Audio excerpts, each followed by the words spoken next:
Good afternoon, friends. The last lecture we have completed your quantum effect. By discussing quantum effect, हम लोगों ने quantum effect discuss करते समय कहा था, अगर फोटोन हम इंसिडेंट कर रहे हैं रेस्ट इलेक्ट्रॉन पर, तो वहाँ से क्या होगा, फोटोन की एनर्जी आफ्टर स्ट्राइकिंग इलेक्ट्रॉन वो स्कैटर हो जाएगा फोटोन और उसकी एनर्जी कम होती जाएगी. ओके, तो एनर्जी अगर ये इंसिडेंट फोटोन है, यहाँ पे हम इलेक्ट्रॉन पर रेस्ट इलेक्ट्रॉन पर इंसिडेंट कर रहे हैं आपका फोटोन, तो यहाँ से उसकी scatter energy E equals to h nu prime हो जाएंगी, क्योंकि रिड्यूसिंग एनर्जी हो जाएगी और इलेक्ट्रॉन ऐसे रिकॉल हो जाएगा. ये रेस्ट इलेक्ट्रॉन ऐसे बताया था, ऐसे एक्स और वाई एक्सिस लिया था हम लोगों ने. ऐसे क्वांटम इफेक्ट अकॉर्डिंग टू हम बोल रहे थे, क्वांटम इफेक्ट में ऐसा होता है कि जो कुछ आपका ये रहेगा इंसिडेंट फोटोन, उसकी एनर्जी क्या होगी आपकी, उसकी एनर्जी रिड्यूस हो जाएंगी.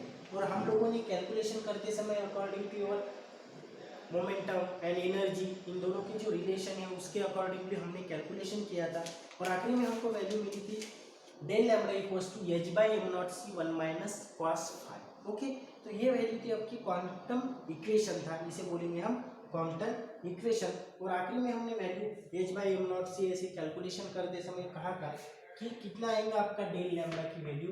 डेल लैम्डा की वैल्यू आएंगी आपकी 0.0242 इंटू 1 माइनस कॉस फाइव और इसका यूनिट रहेगा एप्सिलॉन नॉट.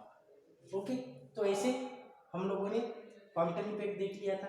हमने पढ़ा पहले यूनिट स्टार्ट किया तब हम बोल रहे थे कि क्वांटम मैकेनिक्स का हमने क्या किया है, डिस्कवर कैसे हुआ, उसका फैक्ट क्या है, सभी बातें हम क्वांटम मैकेनिक्स के बारे में पढ़ रहे हैं. तो पहली बार हमें ड्रॉबैक देख रहे हैं, हम किसके ड्रॉबैक देख रहे हैं, हम क्लासिकल मैकेनिक्स के.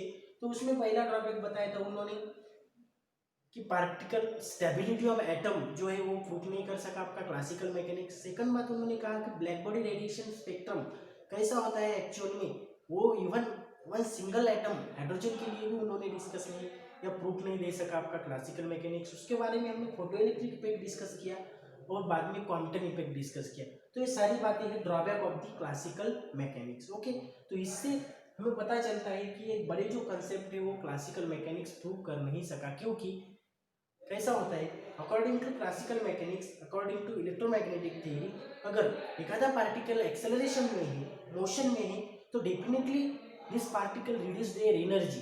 ओके, और हमने स्टेबिलिटी ऑफ एटम का फैक्टर देखते समय हमें पता चला था कि अगर न्यूक्लियस के अराउंड इलेक्ट्रॉन आपका घूम रहा है, तो डेफिनेटली कुछ ना कुछ अकॉर्डिंग टू क्लासिकल मैकेनिक्स अपनी एनर्जी रिड्यूस करना चाहिए और एक टाइम ऐसा आना चाहिए कि वो इलेक्ट्रॉन घूमते घूमते उस न्यूक्लियस में कोलैप्स होना जाना चाहिए. Okay, according to classical electromagnetic theory, according to classical mechanics, but quantum mechanically it is not. तो हमने क्या किया था, क्योंकि वहाँ पे एक प्रूफ हमने मिला था कि मोमेंटम और जो पोजीशन रहेंगे एट ए टाइम हम कैलकुलेशन नहीं कर सकते. इट इज ए हमने कैलकुलेशन किया तो some error occurs in those factor. Okay, तो इससे हमने drawback of the classical mechanics पढ़ लिए हैं. आज हम देखेंगे आपका क्वांटम मैकेनिक्स के वेव नेचर कैसा है, wave particle, wave matter waves क्या है, डी ब्रोगली वेवलेंथ क्या है, ये सारी बातें हम अब आगे क्वांटम मैकेनिक्स कैसे चला वो सारी बातें हम डिस्कस करेंगे. तो देखिए पहला पॉइंट आपका है इसमें आपका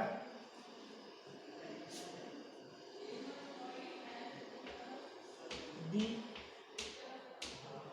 dual nature of radiation. Dual nature of radiation, जो कुछ रेडिएशन हम इंसिडेंट करेंगे like gamma rays, X rays, photon energies equals to h nu, सारे जो रेडिएशन है ना, it is shows the dual nature. Dual nature means आप बोलेंगे कैसे sir dual nature, this radiation shows particle nature as well as wave nature. Okay, this radiation shows particle nature as well as wave nature. तो देखिए कैसा the light exhibit phenomena, देखिए radiation के lot of phenomena है, interference, polarisation, diffraction, total internal reflection. It is a lot of phenomena according to light and can be explained on the basis of wave accept of radiation. और हम सभी बातें कहाँ से discuss करते हैं? अपने वेव नेचर के हिसाब से. Okay, wave according to wave हम ये सारी बातें डिस्कस करते हैं. लाइट के phenomena like interference, diffraction, total internal reflection, refraction, ये सारी बातें हम अकॉर्डिंग टू लाइट्स फिनोमेना हम डिस्कस करते हैं. ओके, और ये बातें हम डिस्कस करते हैं रेडिएशन की according to wave excel, according to wave nature के हिसाब से हम ये सारी बातें डिस्कस करते हैं. Whereas the phenomena involving interaction between radiation and matter. देखिए, इससे जो सारी फिनोमेना है इसमें क्या होता है? Interaction between radiation and matter के बीच में आपके इंटरेक्शन होता है और हम ये सारी बातें, सारी फिनोमेना डिस्कस करते हैं. Okay, like photoelectric effect and Compton effect could be understood only on the basis of particle nature of radiation. Okay, तो ये देखिए रेडिएशन एंड मैटर, तो रेडिएशन और मैटर के बीच में एक इंटरेक्शन होता है और ये सारी बातें हम पढ़ सकते हैं. तो देखिए, पहला आपने हम लोगों ने जो डिस्कस किया, आपका पहला हमने डिस्कस किया था फोटोइलेक्ट्रिक इफेक्ट. क्या डिस्कस किया था हम लोगों ने? Photoelectric effect. तो फोटोइलेक्ट्रिक इफेक्ट में क्या हो रहा था? और क्वांटम इफेक्ट भी कंसीडर कर लीजिए. क्वांटम इफेक्ट और फोटोइलेक्ट्रिक इफेक्ट, जो इफेक्ट हमने दो पढ़े हैं. तो इसमें क्या हुआ है? इस दोनों इक्वेशन में जो दोनों एक्सपेरिमेंट में रेडिएशन है, आपका जो रेडिएशन हम बात ये कर रहे हैं कि रेडिएशन शोज ड्यूअल नेचर. तो कैसा वो ड्यूअल नेचर परफॉर्म करता है? देखिए, हमने अगर लाइट का हिसाब, हमने अगर लाइट के बारे में हम पढ़े, तो देखिए light shows a lot of phenomena like interference, diffraction, refraction, total internal reflection, all this things light shows. लेकिन देखिए, यहाँ से लाइट कहाँ से शो करता है? आपके वेव नेचर पर से. कहाँ से? वेव नेचर पर से. और ये जो दो हमने अकॉर्डिंग टू क्वांटम मैकेनिकली हमने डिस्कस किया, तो ये सारी बातें according to your particle nature. क्योंकि कैसा हो रहा था?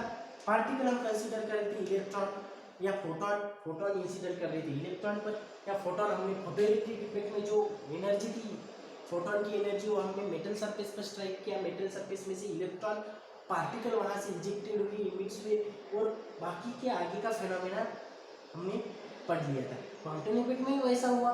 जो कुछ हमारी एनर्जी थी, इंसिडेंट फोटोन की रेडिएशन हुआ, कहाँ पे स्ट्राइक हो रहे थे? आपके रेस्ट इलेक्ट्रॉन पर. इलेक्ट्रॉन इज पार्टिकल, और वहाँ से सारी बातें हम डिस्कस कर रहे हैं. तो देखिए, this interpolar diffraction, total internal reflection shows from the wave nature of the radiation, and this photoelectric effect and quantum effect shows from the particle nature. तो देखिए, आपके लाइट, आपका जो रेडिएशन है वो दोनों नेचर यहाँ पे शोज करता है, wave as well as particle nature. Wave as well as particle nature. This is experimentally involving the propagation of radiation include interference and diffraction. The wave radiation is requirement. देखिए, ये सारी बातें ऐसी दिया हुआ है आपकी, जो क्वांटम मैकेनिक्स हम पढ़ेंगे अकॉर्डिंग टू योर, जो एक पब्लिकेशन का बुक यूज करते हैं, विकास सेवानी सर का नाम है उसका, उनका नाम. तो वहाँ पे भी ऐसे ही दिया है, ये सारी थ्योरी इसके हिसाब से ही है. तो देखिए, आपका लाइट जो है ना, जो रेडिएशन है वो दो फिनोमेना हमें प्रूव करता है. It is shows radiation shows particle as well as wave nature. तो पार्टिकल नेचर करते समय उन्होंने फोटोइलेक्ट्रिक इफेक्ट और क्वांटम इफेक्ट हमने पढ़ा कि आपकी जो पार्टिकल है वो बम्बार्डिंग होते हैं, इलेक्ट्रॉन वहाँ से इजेक्टेड होते हैं, और सारी हम आगे का फिनोमेना फोटोइलेक्ट्रिक इफेक्ट में पढ़ते हैं. क्वांटम इफेक्ट में वैसा हुआ, जो आपका इंसिडेंट फोटोन था और रेस्ट इलेक्ट्रॉन पे स्ट्राइक हुआ, और आगे की बातें चलती है. तो ये देखिए, ये पार्टिकल नेचर और वेव नेचर क्या है? जो light interference, diffraction, total internal reflection, ये सारी बातें हमने प्रूव कर देता है, वो अकॉर्डिंग टू वेव नेचर और ये पार्टिकल नेचर. यहाँ पे आपको समझ में आ गया होगा कि आपका जो रेडिएशन है ना, वो बोथ ऑफ नेचर हो, दोनों नेचर वो हमें शोज करता है, wave nature as well as particle nature. तो देखिए, the two escape are linked together by Planck constant. Planck ने क्या कहा? According to Planck constant, E equals to h, it is your photon energy. Okay, और यहाँ पे इसे लिख सकते हैं हम यहाँ पे एडजस्टमेंट कीजिए, आपके इसका एडजस्टमेंट कीजिए 2 पाई म्यू। हमने क्या किया, खाली 2 पाई को मल्टीप्लाई और डिवाइड किया, तो देखिए क्या मिलता है आपको, h/2 पाई यानी h क्रॉस होता है और 2 पाई म्यू यानी एंगुलर वेलोसिटी होता है। तो E इक्वल्स टू हम h क्रॉस ओमेगा भी लिख सकते हैं, E equals to h nu भी लिख सकते हैं। ये is the energy of the photon and represent the particle property. देखिए यहाँ से आपके कंसीडर में आता है, ये क्या है आपकी energy of the photon and we represent the particle nature and mu and omega are the wave properties. Mu and omega both are the wave properties.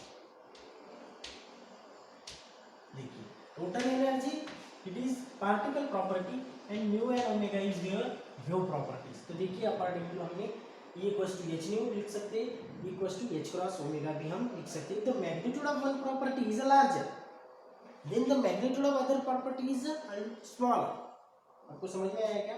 अगर एक मैग्नीट्यूड या एक प्रॉपर्टीज हमने अगर वेव प्रॉपर्टीज का मैग्नीट्यूड लार्जर है तो आपके पार्टिकल प्रॉपर्टी का मैग्नीट्यूड हो जाएगा स्मॉल। ओके, आप समझ में लीजिए। If the suppose wave property is dominant the particle property would hardly to observable and vice versa.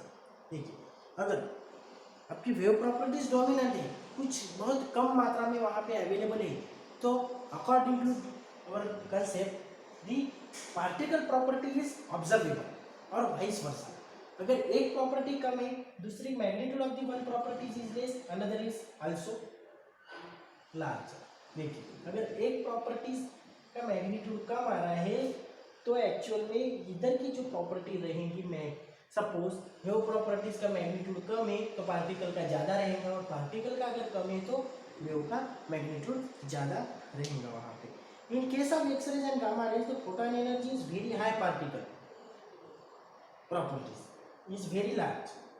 Therefore, it is not possible to exhibit wave behavior. In case of radio wave, the wave properties that is wave large length is very large and it cannot behave like a particle. तो आपको ये सारे example में से समझ में आ रहा होगा कि क्या है, जो रेडिएशन है वो दो प्रॉपर्टी शोज करता है, आपका particle as well as wave.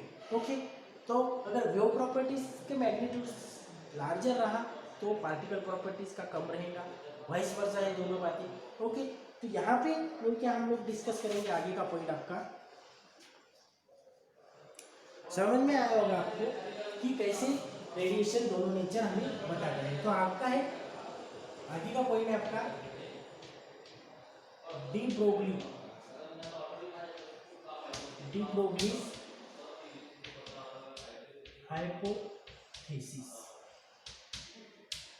एक हाइपोथेसिस हमें पता चला अकॉर्डिंग टू योर वेलोसिटी, जो कुछ वेलोसिटी के बारे में डी ब्रोगली हाइपोथेसिस ने एक वेवलेंथ के बारे में एक हाइपोथेसिस रखा हमारे सामने।